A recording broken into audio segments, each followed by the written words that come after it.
Hi there guys, how are you doing? Hope you all had a Merry Christmas and a Happy New Year. I certainly did. And this is January 2013, a layout update on the GWR 941 channel. So, how do we kick things off? Yeah, number one. Kicking things off with number one. Always a start. This layout needs a name. Definitely needs a name. I can't keep calling it the layout. Soon it will become a railway, a model railway. Well, it's fast becoming one with like the ballasting and the whatnot being done. So it needs a name. I need to think of a name.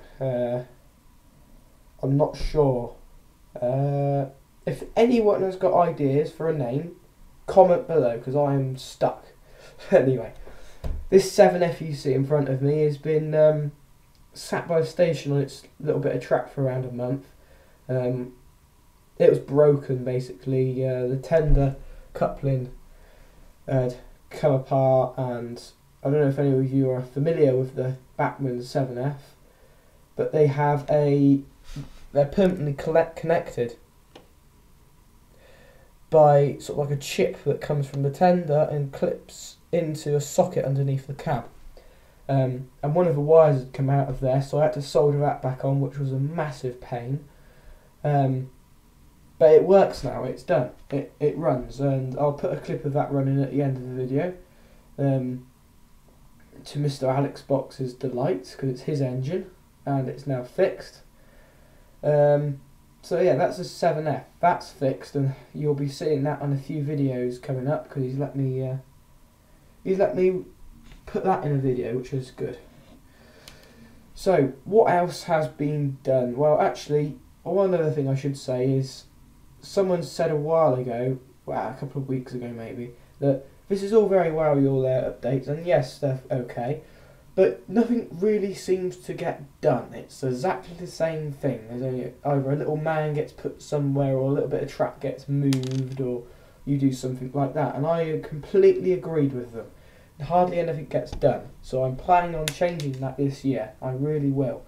And one of the ways I'm going to change that this year is because of the things I got for Christmas. If I take you over here, and we'll see them. Over here I have a whole load of goodies. I have Firebox ash and ballast, ash ballast, sort of to go in engine sheds and that sort of place.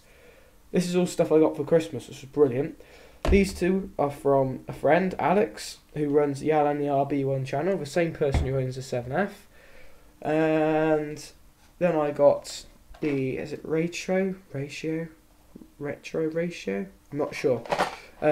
Trackside Great Western signal box. I've already started to make that one up around here, which I think will look quite good. It's all added into it all, but the only problem with these things is they need a lot of weathering and painting, and it does cost a bit of money, and they're not easy to make. Yeah, but it'll be a starting point on what else I have to make. So you've got that. That's not finished yet, obviously, but then I've got the Locomotive lifting hoist I wanted, which I was talking about in the last update, December 2012, about going over there in the engine shed when it's actually put together. The engine shed, that is. So that'd be brilliant. But then again, that needs a lot of painting and weathering, which takes most of the time up. Big carriage shed, which I really wanted, which I wasn't expecting to get for Christmas. That's going over there where the big building was, there. Yeah, I didn't like the big building there, it looked a bit naff. But anyway, so that'll be brilliant. Got some back scenes to stick across here and here. And that's brilliant, I got them out and had a look at those. And one of the things I'm most pleased about is I am now the proud owner of a pug. Puggedy puggedy. I love pugs. Alex was brilliant and got me this pug, which I adore. It's brilliant. I think it's epic. So thank you very much, Alex, and I'll say again, he runs the Alan ERB1 channel.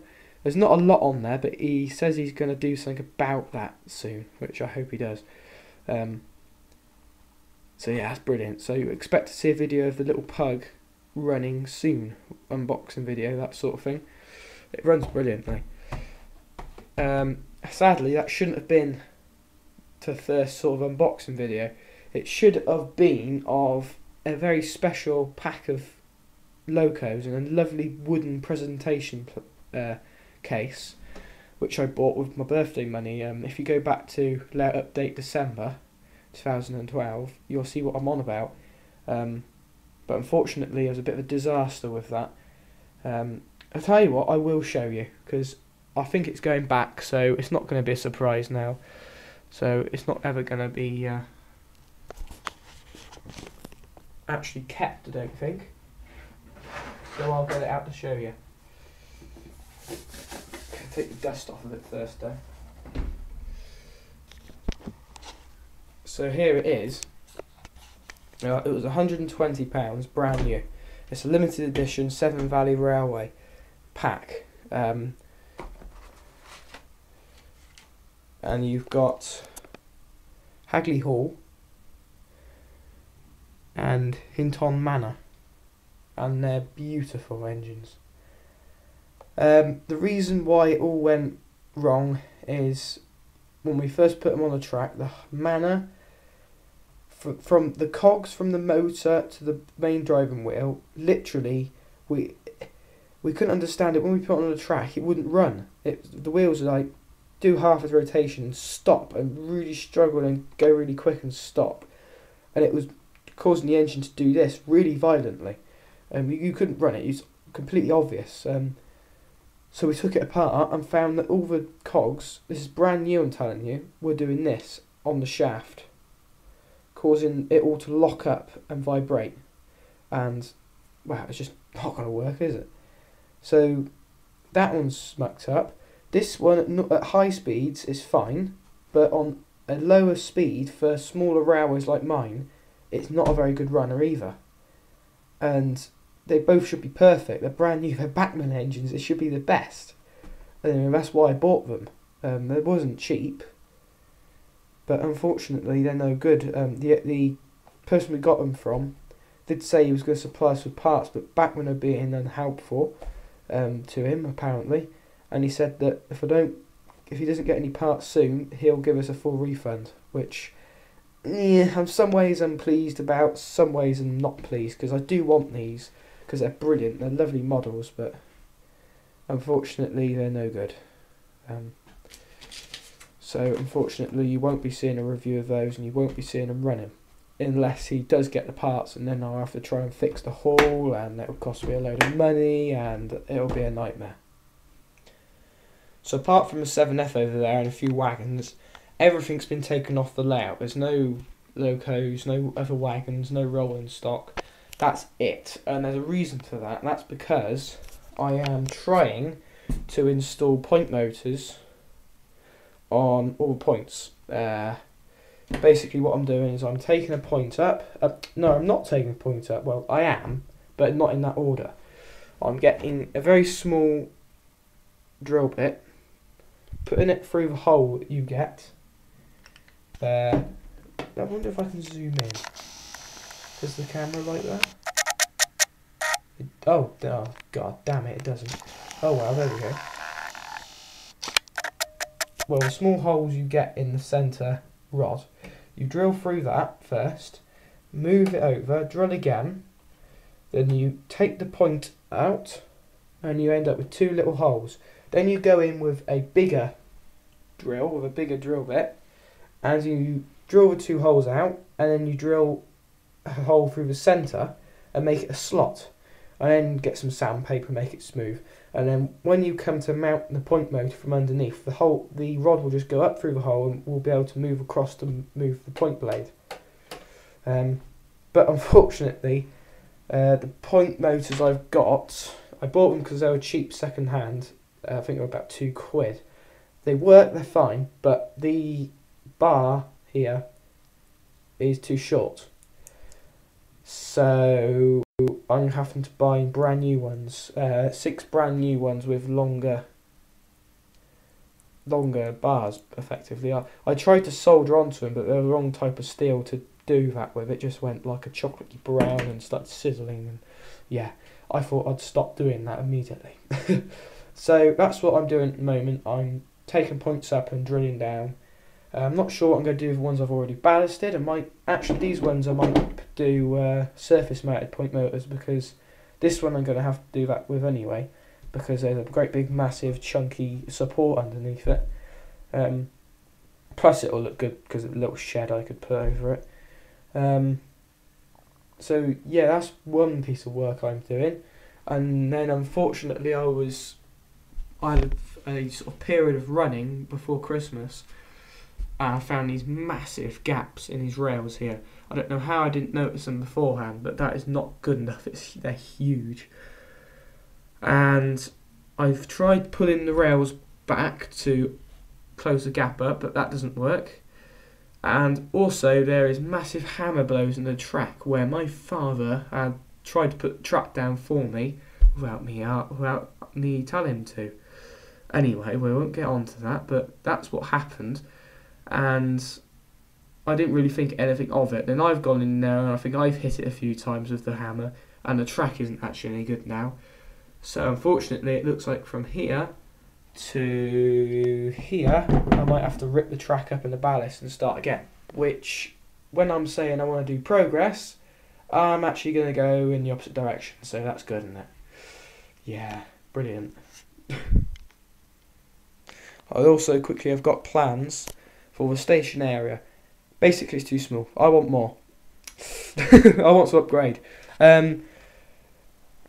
I've planned now with that over here I'm going to have an embankment coming up, and this is all going to be like effectively a cutting.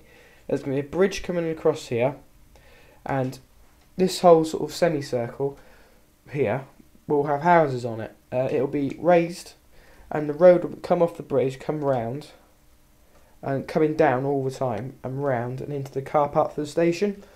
And there'll be cottages on top plonked around and a few other bits and bobs, and then there'll be a pub up here, and I think that will look good. And I'm gonna put another point in here and change the platforms. I'm gonna make my own wooden ones with plastic moulded bricks on the outside rather than these cardboard ones. They're okay, but they're not really achieving the look I want them to. So the track will come around here. This will be much narrower, and it will come up. So at this sort of point, it'll be like a big triangle, and the bay platform will come up and stop around here. And I'll buy sort of like an auto coach or something for that. And then in the big square area here, triangular, I can put a good sized station building there. I'm not sure what, I haven't got that far yet. I need to make the platforms first, and I'm thinking of extending this platform this way as well, so I can get the same number of coaches on this platform as I can on this platform, because it's a bit weird. I have to run my longer trains with bigger engines on tighter curves at the moment, because this is the longest platform. So this is third and that's fourth. So if I can make this platform hold 3 coaches as well, I'll be able to run whatever I want, wherever, it wouldn't matter.